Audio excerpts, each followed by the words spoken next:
In German, all the nouns begin with a capital letter. Now that is a good idea, and a good idea in this language is necessarily conspicuous from its lonesomeness.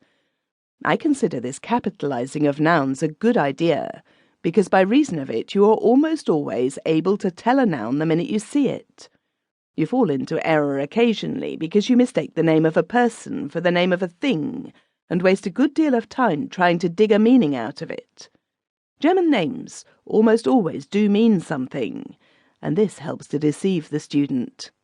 I translated a passage one day which said, "The infuriated tigress broke loose and utterly ate up the unfortunate fir forest, Tannenwald."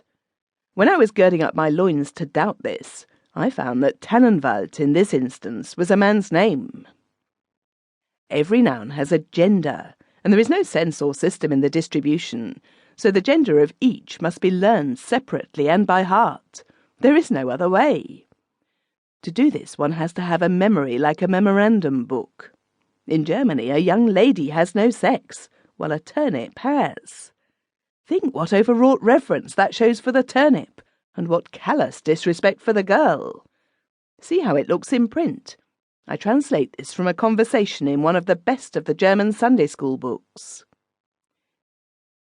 Gretchen. Wilhelm? Where is the turnip? Wilhelm. She has gone to the kitchen. Gretchen. Where is the accomplished and beautiful English maiden? Wilhelm. It has gone to the opera. To continue with the German genders, a tree is male, its buds are female, its leaves are neuter. Horses are sexless, dogs are male, cats are female, tomcats included, of course. A person's mouth, neck, bosom, elbows, fingers, nails, feet and body are of the male sex, and his head is male, or neuter, according to the word selected to signify it, and not according to the sex of the individual who wears it. For in Germany all the women have either male heads or sexless ones. A person's nose, lips, shoulders, breast, hands and toes are of the female sex, and his hair, ears, eyes, chin, legs, knees, heart and conscience haven't any sex at all. The inventor of the language probably got what he knew about a conscience from hearsay. Now, by the above dissection, the reader will see that in Germany a man may think he is a man, but when he comes to look into the matter closely, he is bound to have his doubts. He finds that in sober truth he is a most ridiculous mixture. And if he ends by trying to comfort himself with the thought that he can at least depend on a third of this mess as being manly and masculine, the humiliating second thought will quickly remind him that in this respect he is no better off than any woman or cow in the land. In the German, it is true that by some oversight of the inventor of the language, a woman is a female, but a wife, Weib, is not, which is unfortunate. A wife here has no sex. She is neuter. So according to the grammar, a fish is he, his scales are she, but a fishwife is neither. To describe a wife as sexless may be called under-description. That is bad enough, but over-description is surely worse.